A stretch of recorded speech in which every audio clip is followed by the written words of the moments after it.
poder está en usted. Parte 3. Lo que ese algo puede hacer por ustedes. Hay miles, sí, millones de gentes buscando el secreto, la clave de la salud, la riqueza, la dicha, la satisfacción y la solución de sus problemas.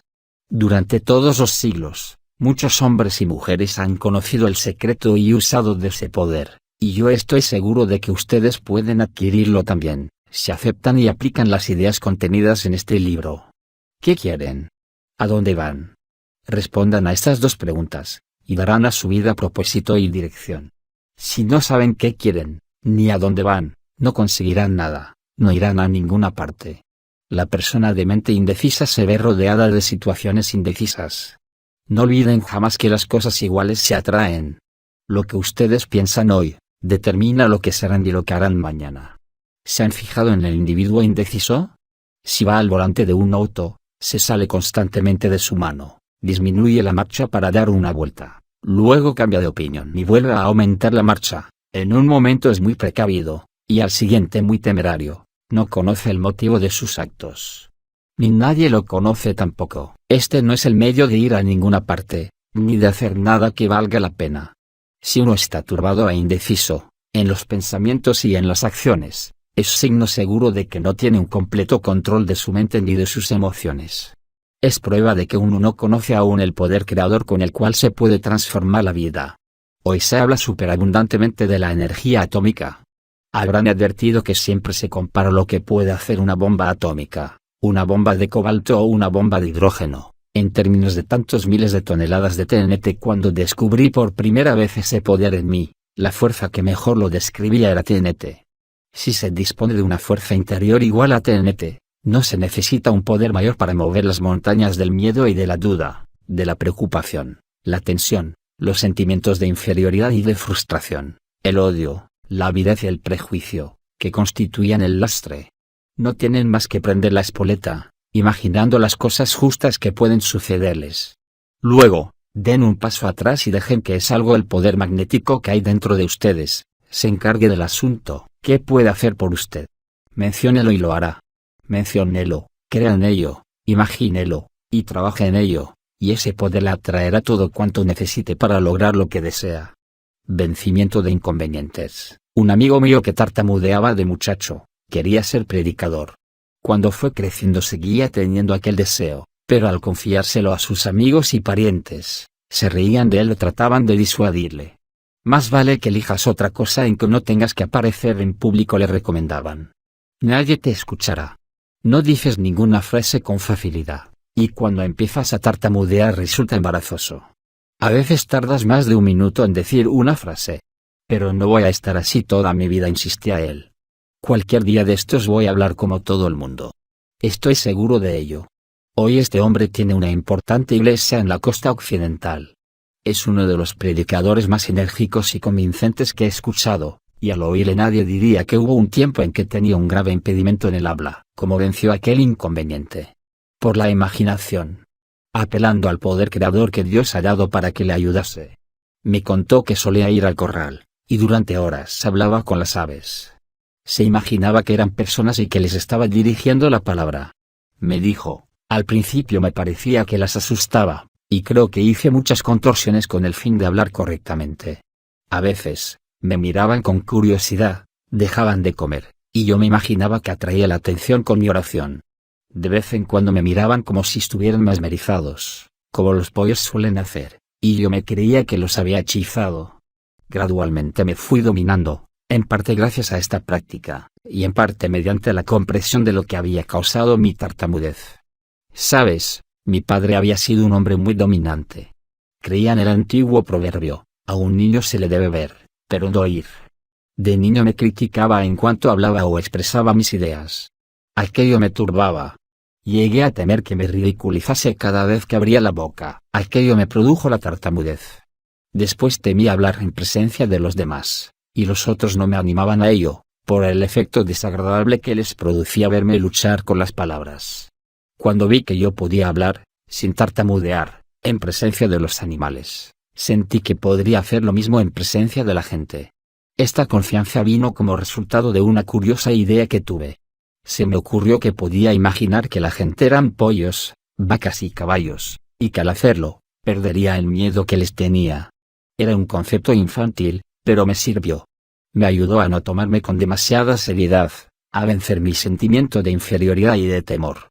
Me di cuenta también de que yo me había imaginado como incapaz de hablar en presencia de otros, porque las censuras de mi padre me habían asustado. En cuanto varié este concepto y quise expresarme sin miedo, ese algo se apoderó de mí. Entonces atraje la experiencia y el aprendizaje, que dio por resultado el que hoy sea un predicador, tal como había concebido hace tantos años. Cualquiera que sea el obstáculo, este poder está listo para ayudarle. ¿Se disponen mentalmente para la manifestación de este poder a través de ustedes? ¿Cómo pueden creer? Primero tienen que convencerse que este poder no es caprichoso, que es real y digno de confianza, que podrían reconocerlo cuando lo descubran en su interior, y que sabrán el modo de usarlo. Este es el propósito de este libro, el revelar este poder creador e indicarles el modo de hacer que opere bien en sus casos, como ha ocurrido en el caso de los demás. Pero los que lean estas líneas no pueden quedarse sentados esperando esta fuerza explosiva del tremendo poder de su conciencia. Tienen que abrir su mente interior y hacerla receptora, para que el TNT ahí escondido, mediante el pensamiento erróneo y quizás la ignorancia de su existencia, salga a la superficie y termine con los obstáculos, los inconvenientes, las dificultades y los problemas. Usted puede vencer todos los obstáculos de la vida. No desde fuera, sino desde dentro. Las cosas ocurren primero en la mente antes de que ocurran en el mundo. La primera vez que uno se da cuenta de ello, produce una terrible impresión. Uno no hace un solo movimiento al menos que se decida libremente. Ustedes no pueden dejar este libro, a menos que antes decidan hacerlo. Y pueden contar con la ayuda de ese algo interior, hasta terminar con las restricciones, producto del pensamiento equivocado. No se desanimen. Un buen amigo mío, llamado Jones, no había hecho carrera en la propaganda. No era más que un empleado vulgar. Un día decidió que tenía que cambiar todo aquello. No había sabido lo que realmente quería en su especialidad, ni a dónde iba, por lo cual miró en torno suyo. ¿Había algún puesto en la propaganda para el cual él estuviera especialmente preparado? Sí, lo había. La jefatura de propaganda de una importante publicación nacional, que llamaremos el World Travel Monthly. Mi amigo había viajado por el mundo entero. Aquel puesto le interesaba, y comenzó a imaginarse como jefe de propaganda. Puso un verdadero entusiasmo en tal concepción. Cuando su interés fue creciendo, quiso informarse hablando con el propietario de la revista. Lo siento. Estamos muy contentos con nuestro actual jefe de propaganda, Mr. Alley. Lleva con nosotros muchos años y trabaja muy bien. Por lo que a nosotros respecta, tiene trabajo para toda la vida. Tal información habría desanimado al 90% de los hombres, pero no a Mr. Jones. Este se sintió impulsado a decir, perfectamente, pero su publicación me interesa de tal modo que me daría una gran satisfacción personal estar asociado a ella, aunque no fuera con carácter oficial. Le importaría que yo tomase parte de sus conferencias editoriales y propagandísticas, siempre que pueda, y de vez en cuando le haga recomendaciones, como si fuera un miembro de su personal, pero sin percibir sueldo alguno. Yo personalmente no tengo inconveniente, si le interesa tanto, le dijo a Mr. Jones. Sin embargo, tendrá que convencer a Mr. Alley. Podría desagradarle tener asociado con él de esta manera a un hombre tan interesado en su puesto. Pero si él no tiene inconveniente en ello, y usted quiere dedicarnos su tiempo libre sin obligación de parte nuestra, puede hacerlo. Mr. Jones fue a visitar a Mr. Alley. Los dos hombres simpatizaron inmediatamente. Entre ellos surgió una cordial amistad, que continuó durante 8 años, en cuyo tiempo Mr. Jones se hizo muy valioso para el World Travel Monthly, familiarizándose con su funcionamiento, mientras se ganaba la vida con otras formas de propaganda. Finalmente llegó un día en que Mr. Alley recibió la proposición de un puesto en California, y decidió por razones de salud, y por razones personales, dejar su puesto del World Travel Monthly, e irse al oeste. Hoy Mr. Jones es jefe de propaganda del World Travel Monthly, heredando el puesto de Mr. Alley, conociendo perfectamente el mecanismo de la organización y conquistando la posición que codiciaba durante 8 años. ¿Siguen creyendo que el poder interior no puede darles lo que desean? Lo que puede hacer la inspiración, se sienten desanimados. Al final de todo, así se sentía H. C. Matem, hace unos años. Había venido a Nueva York, desde Pensilvania, que había dejado por inconvenientes económicos y familiares. Esperaba reponerse en Nueva York, pero las cosas, como sucede frecuentemente cuando uno está turbado mental y emocionalmente, habían ido de mal en peor. Mattern decidió finalmente, ya que debía 7 semanas de pensión y solo tenía unos pocos dólares, que no le quedaba más remedio que suicidarse. Pero antes quería hacer algunos encargos, y uno de ellos le llevó a la sección libros de Max. Al pasar ante un estante, el título de un libro atrajo su atención. Era La clave de la felicidad, de Harold Sherman. En el estado de turbación de Mattern, este título produjo el efecto que el trapo rojo le produce al toro. Mattern se dijo enfurecido, no hay una clave de la felicidad. Pero el título le seguía atrayendo cuando salió a la calle. Impulsivamente, dio media vuelta, desanduvo lo andado, volvió a la librería y compró el libro con los dólares que le quedaban. Al volver a su habitación, con el veneno que había comprado para quitarse la vida, Mattern estuvo hojeando el libro con espíritu de desafío. Uno de los primeros pasajes que leyó decía así: ya se dé cuenta de ello o no, usted es directamente responsable de todo cuanto le sucede. Mattern estuvo a punto de tirar el libro por la ventana. Había echado la culpa de sus tristes experiencias a los demás, diciéndose que las circunstancias fuera de su control le habían llevado a aquel estado desesperado. Con quien menos quería enfrentarse era con él mismo, y especialmente tener que reconocer que él había sido la causa de sus problemas. Para probar que el autor de La clave de la felicidad no sabía lo que decía, Mattern siguió leyendo. Pero cuando más leía, se hallaba más directamente aludido. En este preciso momento puede preguntarse si hay una salida a sus dificultades. Y si lo hace, mi respuesta es: no pierda la esperanza. Hay un medio de resolver sus problemas. De aliviar la situación que le angustia, un medio de permitirle que alcance en la vida las cosas que le son más queridas. Mattern se interesó. Sus pensamientos de suicidio comenzaron a desvanecerse. ¿Cuál era el camino? ¿Cómo iba a poder salir de la situación en que se encontraba? Ahí estaba el camino. En letras de imprenta, tiene que desarrollar su habilidad de concebir con claridad la clase de triunfo que desea. Recuerden que les he dicho que este mensaje no era nuevo, que había sido dado millares de veces, pero es siempre nueva para el hombre o la mujer que lo recibe por vez primera. Harold Sherman le decía a Mattern lo que yo les estoy diciendo a ustedes acerca del poder interior. Sherman había descubierto ese poder a su modo, como yo descubrí el mío, y muchos sentimos el impulso de comunicarlo al mundo. Pero Mattern tenía que ser enseñado, tenía que examinar todos los pasos y someterlos a su lógica. No pensaba dejarse engañar por lindas palabras o promesas. Estaba demasiado desilusionado para intentar algo dudoso. Pero al seguir leyendo aquel libro, comenzó a hallar un sentido en cosas que no lo habían tenido jamás para él. Comenzó a examinar su vida a la luz del entendimiento que entonces tenía del funcionamiento de su mente, y de sus emociones. Comenzaba a ver que algunos de sus malos pensamientos habían dado lugar a malos resultados. Y cuando llegó al pasaje en que Sherman declara que un individuo posee recursos y talentos ocultos que pueden ser cristalizados y desarrollados para que le saquen de una crisis económica, Mattern se preguntó: ¿qué he hecho de modo que pueda volverme ahora a ello, y sacar dinero del asunto? Pensó en toda su vida y reflexionó, tristemente, que había sido un aprendiz de todos los oficios y un maestro de ninguno. Al parecer no tenía ninguna combinación de habilidades y talentos a que apelar para que le sacase de aquella situación desesperada. Pero, un momento. Unos años antes había intentado mejorar una fórmula química para la limpieza y conservación de los muebles y tapizados de cuero. Había mezclado varios ingredientes, estando a punto de dar con la solución, pero finalmente había renunciado al proyecto. Quizás si reanudase sus esfuerzos en aquella dirección. Y entonces sucedió. Directamente del subconsciente, como servida en bandeja, llegó la fórmula que necesitaba. En cuanto la recibió, supo que serviría. Era aquello. A las 2 de la madrugada H.C. Mattern renunció a sus planes de suicidio.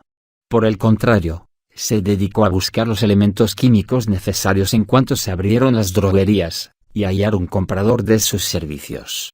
Todas las dudas habían desaparecido, y tenía una nueva fe en él. Había una clave de la felicidad y él la había hallado. Mattern comprendió en ese momento que aquella fórmula había sido preparada por ese algo, el poder creador interior, en respuesta a sus deseos y esfuerzos anteriores. El único error cometido fue renunciar demasiado pronto. Pero aquella fórmula, una vez creada, había sido guardada por el subconsciente. A la mañana un nuevo y vitalizado Mattern visitó la droguería más próxima, y habló con el dueño para que le diese un crédito de $8, lo que costaban los ingredientes necesarios para la fórmula. Volvió apresuradamente a la habitación que debía y preparó los materiales. Luego se sentó esperando que el poder interior le dijese dónde tenía que vender el producto. El nombre W.J. Sloane, una importante mueblería de la Quinta Avenida, vino a su memoria. Esta compañía seguramente tenía una importante sección de muebles tapizados de cuero. Mattern telefoneó al hombre encargado de ella. Le dijo: «Habla H.C. Mattern. He inventado una solución para limpiar y conservar el cuero. Me gustaría hacer una demostración en su sección». «Venga, por favor», le invitó el otro. «Si tiene una cosa así, nosotros seguramente la emplearemos». Cuando Mattern llegó con su solución, fue conducido a un depósito donde le mostraron un diván de cuero, en un estado lamentable. El cuero estaba seco, agrietado y manchado. Parecía el mayor desafío a aquella fórmula química, pero Mattern lo aceptó. Después de una hora de duro trabajo, llamó al encargado de la sección para que viese el resultado. Cuando el jefe vio el diván, lanzó una exclamación de incredulidad. «Parece que me ha traído un diván nuevo», dijo. «Este no puede ser el antiguo. Las grietas se han suavizado, el cuero está flexible y las manchas han desaparecido. Mr. Mattern acaba de ganar un contrato para limpiar y conservar nuestros muebles de cuero». H.C. Mattern dejó W.J. Sloane aquella mañana, con un cheque de $400 como adelanto por su trabajo. Es algo el poder creador, que tienen que aprender a utilizar. Había hecho aquello. Años antes le habría hecho a Mattern el mismo servicio, si hubiese apelado a él adecuadamente. ¿Y qué hizo Mattern? En un esfuerzo para dar gracias a Dios por haber liberado el poder que había dentro de él. Aquella noche hizo el voto de no dejar de lado a ningún ser humano, necesitado de ayuda, y que siempre dispondría de tiempo para aconsejar a las personas que lo precisasen. No lean un libro. Estúdienlo. Hoy H.C. y su esposa, Mary Mattern, son famosos de costa a costa, como uno de los mayores benefactores del país. Han repartido miles de ejemplares de libros, que han entregado a los presidentes de los bancos, los principales industriales y comerciantes, los diputados, senadores, gobernadores, camareros, porteros, obreros, granjeros, empleados de hoteles, repartidores de periódicos, amas de casa y gentes de todas las razas, religiones y profesiones. En la primera página de cada libro los Mattern escriben: «No lean este libro. Estúdienlo». Luego subrayan diversos párrafos con 3 lápices diferentes, para darles énfasis. Para estar seguros de que estudian el contenido, sujetan las páginas de diferentes capítulos, y les ponen la siguiente introducción escrita: «No quiten las armedias que sujetan estos capítulos hasta que estén seguros de que entienden y practican lo anterior». O, no estudien esta parte durante un mes. Se tarda ese tiempo en digerir lo que están estudiando ahora. Mattern declara que suelen tardar 1 hora en preparar cada libro, pero merece la pena. El individuo recibe del libro un beneficio mucho mayor. La mayoría de la gente tiene la costumbre de leer, no de estudiar, y no se aplican. Por esta razón no llegan a ninguna parte. Con respecto a los diversos problemas con que se ven enfrentados los seres humanos, Mattern declara: sus problemas son fundamentalmente los mismos, y solo pueden ser resueltos apelando al poder creador interior. En cuanto a H.C. Mattern y su dinámica esposa Mary, sus saludos sonrían siempre y irradia constantemente de ellos, y su indomable espíritu está especialmente bien expresado en el lema de su tarjeta comercial: «Hacemos lo imposible, porque sabemos cómo». Bien, ¿qué opinan ahora del poder creador? ¿Están dispuestos a aceptar su actuación en la vida? Si lo están, comiencen a usar el método de Mattern y subrayen todos los párrafos de este libro que tengan alguna significación especial para ustedes, de forma que cada pensamiento se grabe en su conciencia y forme parte de su pensamiento. Pero antes de que puedan liberar este poder, tendrán que dejar libre su mente de una serie de pensamientos erróneos. Esto puede ser penoso, pero les hará mucho bien al final. ¿Lo harán? Pueden enfrentarse consigo mismos. Pues, adelante. Si te gustó el video, recuerda darle manita arriba, comparte el video con tus amigos y suscríbete al canal para más videos como este.